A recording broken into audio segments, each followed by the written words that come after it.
वृद्धि दर नापने में, राइट। तो ऑक्सीनोमीटर जो है उसका प्रयोग किया था वृद्धि दर नापने में, वो वृद्धि किसकी, प्लांट्स की, ठीक है। प्लांट्स का जो ग्रोथ रेट होता है उसको मेजर किया जाता है ऑक्सीनोमीटर से। साथ में ऑक्सीनोमीटर के बारे में आपको बता दूं, ऑक्सीनोमीटर जो है वो दो ग्रीक वर्ड से मिलकर बना है।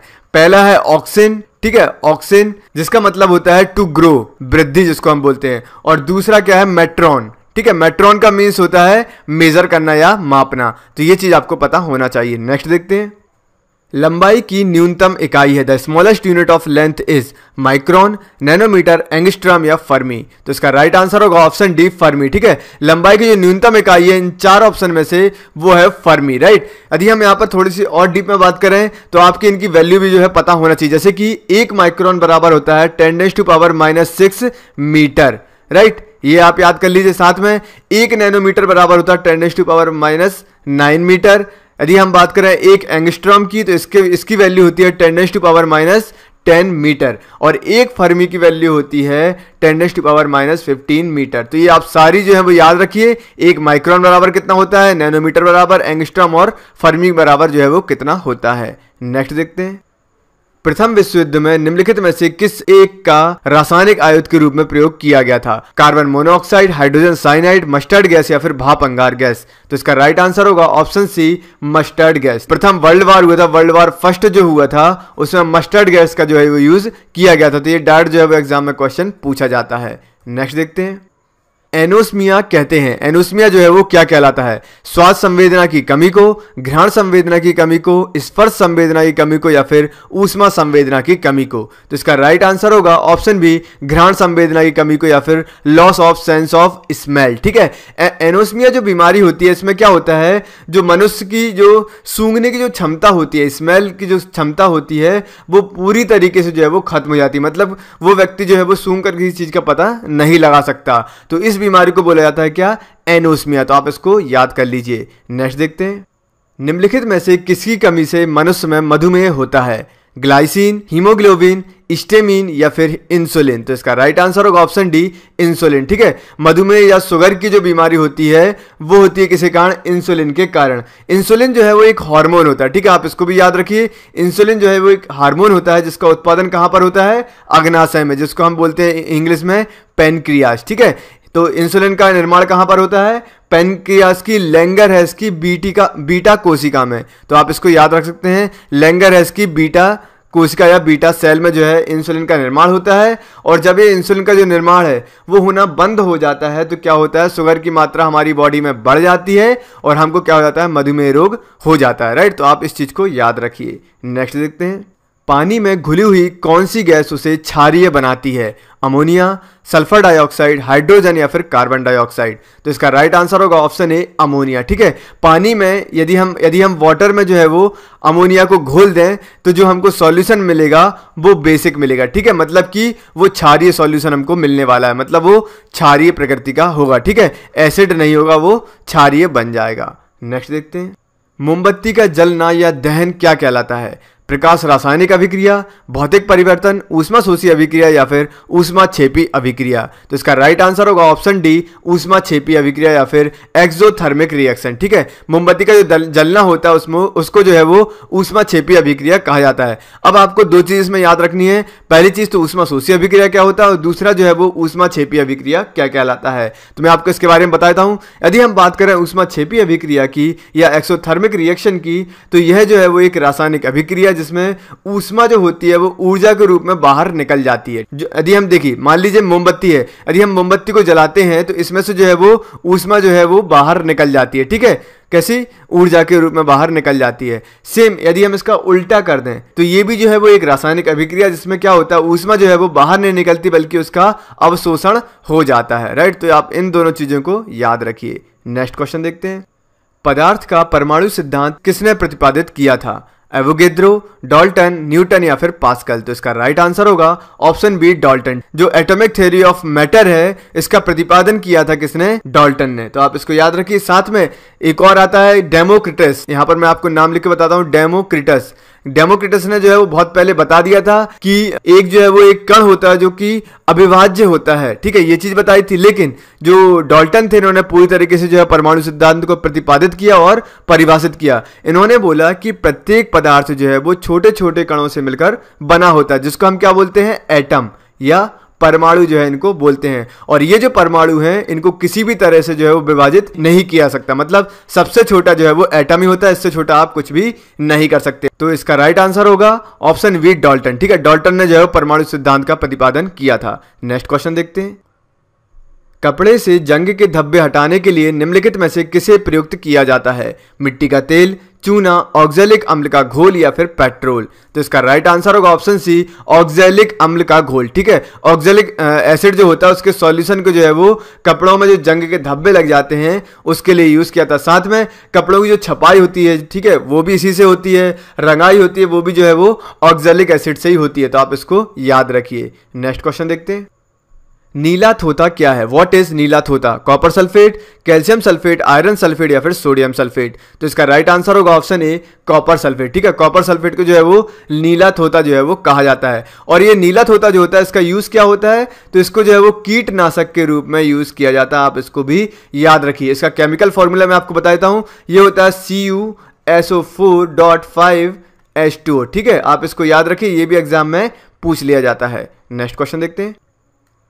वयस्क पुरुष में आरबीसी की संख्या होती है 6.5 मिलियन, 5.0 मिलियन, 4.5 मिलियन या फिर 4.0 मिलियन? तो इसका राइट आंसर होगा ऑप्शन बी, 5.0 मिलियन। ठीक है, एक एडल्ट मेल जो होता है उसमें आरबीसी मतलब कि रेड ब्लड सेल या लाल रक्त कोशिकाएं जो होती हैं उसकी संख्या होती है 5.0 मिलियन। मैं आपको इसकी एग्जैक्ट बताता हूं। मेल जो होता है उसमें जो संख्या होती है वो होती है 4.7 मिलियन से लेकर 6.1 मिलियन के बीच में। ठीक है, इसको आप याद रखें, मतलब इसके बीच में यदि कोई वैल्यू आ रही है तो वो आंसर हो सकती है, जरूरी नहीं कि 5.0 ही आंसर रहे। और यदि हम बात करें फीमेल की या महिलाओं की तो इनमें जो है 4.2 से लेकर 5.0 तक, ठीक है, इनकी जो है वो संख्याएं होती हैं। तो आप इसको याद रखिए। साथ में आरबीसी या रेड ब्लड सेल की यदि हम बात करें तो इसका जो टाइम पीरियड होता है या जीवन काल जो होता है वो होता है 20 दिन से लेकर 120 दिन तक। तो ये भी हमारे लिए इंपॉर्टेंट है। साथ में आरबीसी की जो संख्या हम काउंट करते हैं कि ये कितने हैं, जैसे हम यहाँ बात की 5 मिलियन है, तो ये किससे मापते हैं? तो इसको मापा जाता है, इसको मैं यहाँ पर लिख देता हूँ, इसको मापा जाता है हीमोसाइटोमीटर। ठीक है, हीमोसाइटोमीटर से जो है इसको मापा जाता है। नेक्स्ट क्वेश्चन देखते हैं। साथ में आपको बता दूं कि आप हमारे टेलीग्राम ग्रुप को जरूर ज्वाइन कर लीजिए, जिससे जब भी मैं कोई भी आपको इन्फॉर्मेशन प्रोवाइड कराऊं तो आपको वो डायरेक्टली मिल जाए। एस्पिरिन है, ठीक है, एस्पिरिन जो है वो क्या है? Methoxy benzoic acid, methyl salicylate, acetyl salicylic acid या फिर फेनिल सैलिसिलेट? ठीक है, तो इसका राइट आंसर होगा option C, acetyl salicylic acid. तो एस्पिरिन जो है ये क्या होता है? एसिटिल सैलिसिलिक एसिड जो है ये कहलाता है। तो आप इसको याद रखिए। साथ में एस्पिरिन जो है इसका यूज किस चीज में किया जाता है? जो फीवर हमको आ जाता है या बुखार जो हमको चढ़ जाता है इसको ठीक करने के लिए जो है वो एस्पिरिन का जो है वो यूज किया जाता है। नेक्स्ट क्वेश्चन देखते हैं। बॉक्साइड अयस्क है। बॉक्साइड जो है वो अयस्क है किस चीज का? लोहे का, एल्यूमिनियम का, तांबे का या फिर सोने का? तो इसका राइट आंसर होगा ऑप्शन बी, एल्यूमिनियम का। बॉक्साइड जो है वो एल्यूमिनियम का अयस्क जो है वो कहलाता है। साथ में एल्यूमिनियम के और भी अयस्क होते हैं, जैसे कि एक होता है कोरंडम, ये भी एग्जाम में पूछा जाता है, और एक होता है फेल्सपार। ठीक है ना, फेल्सपार जो है वो ये भी अयस्क होता है किसका? एल्यूमिनियम का। लोहे के जो अयस्क पूछ जाते हैं वो भी मैं आपको बता देता हूँ। लोहे के अयस्क होते हैं मैग्नेटाइट हुआ, लिमोनाइट हुआ, सिडोराइट हुआ, ये सब जो है वो लोहे के अयस्क होते हैं। साथ में यदि हम सोने या गोल्ड के अयस्क की बात करें तो ये होता है सिल्वेनाइट, है ना, इसको आप लिख लीजिए सिल्वेनाइट। और यदि हम बात करें तांबा या कॉपर के अयस्क की तो ये होता है कॉपर पायराइट।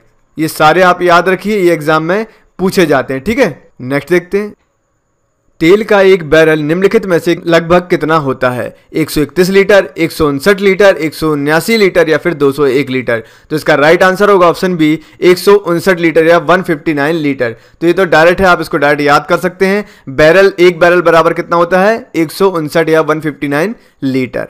नेक्स्ट क्वेश्चन देखते हैं। दृष्टिपटल रेटिना पर जो चित्र बनता है वो कैसा बनता है? यह वस्तु के बराबर होता है पर उल्टा होता है, यह वस्तु से छोटा होता है वह सीधा होता है, वह वस्तु से छोटा होता है और उल्टा होता है, या फिर वस्तु के बराबर होता है और सीधा होता है? तो इसका राइट आंसर होगा ऑप्शन सी, वह वस्तु से छोटा होता है और उल्टा होता है। ठीक है, मतलब smaller than object but inverted. तो इसका ये राइट आंसर होगा। मतलब आप तीन चीज इसमें याद रखिए, जो हमारा रेटिना होता है उस पर चित्र जो बनता है उल्टा बनता है, छोटा बनता है और वास्तविक बनता है। ठीक है, आप ये 3 पॉइंट याद रखिए, आपको कभी भी इसमें गलती नहीं होगी। नेक्स्ट क्वेश्चन देखते हैं। मिट्टी के घड़े में निम्नलिखित में से किस क्रिया के कारण जल ठंडा रहता है? द्रवण या कंडेंसेशन के कारण, वाष्पीकरण, ऊर्ध्वपातन या उपरोक्त में से कोई भी नहीं। तो इसका राइट आंसर होगा ऑप्शन बी, वाष्पीकरण या इवेपोरेशन के कारण। जो मिट्टी के घड़े होते हैं उसमें जो है वो वाष्पीकरण की प्रक्रिया होती है, जिसके कारण जो है वो पानी जो है वो ठंडा होता है। राइट, घड़े की दीवारों पर क्या होता है, बहुत सारे छोटे छोटे छिद्र बने होते हैं। ठीक है, छोटे छोटे से बहुत सारे छिद्र होते हैं जिनसे जो है वो पानी रिसता रहता है। राइट, और ये जो पानी रिसता है इससे क्या क्या होता है, जो सतह होती है मटके की वो गीली हो जाती है और इससे कारण जो है जो पानी जो होता है वो ठंडा रहता है। ठीक है, क्योंकि यहाँ जो सतह गीली होती है उससे बाँस से बनकर जो है पानी उड़ता रहता है और मटका जो है वो ठंडा रहता है। नेक्स्ट क्वेश्चन देखते हैं। गुर्दे की निस्पंदन इकाई कौन सी है? The filtration unit of kidney is axon, nephron, neuron या फिर पीथ फाइबर। तो इसका राइट आंसर होगा ऑप्शन बी, नेफ्रॉन। ठीक है, गुर्दे की जो निस्पंदन इकाई है या फिल्ट्रेशन यूनिट है वो क्या है, नेफ्रॉन है। तो ये आपको पता होना चाहिए। और जो किडनी की जो सबसे छोटी इकाई होती है वो भी क्या होती है, वो भी नेफ्रॉन ही होती है। तो आप इसको याद रखिए। ब्लड को यहीं पर फिल्टर किया जाता है और जो भी खराब तत्व जो होते हैं उसको जो है वो ये उत्सर्जन अंग जो होते हैं, जो जैसे कि हुआ किडनी, इससे जो है वो शरीर के बाहर निकाल दिया जाता है जितने भी खराब तत्व होते हैं। ठीक है, तो आप इसको याद रखिए कि गुर्दे की या किडनी की जो निस्पंदन या फिल्ट्रेशन यूनिट होती है वो होती है नेफ्रॉन। नेक्स्ट क्वेश्चन देखते हैं।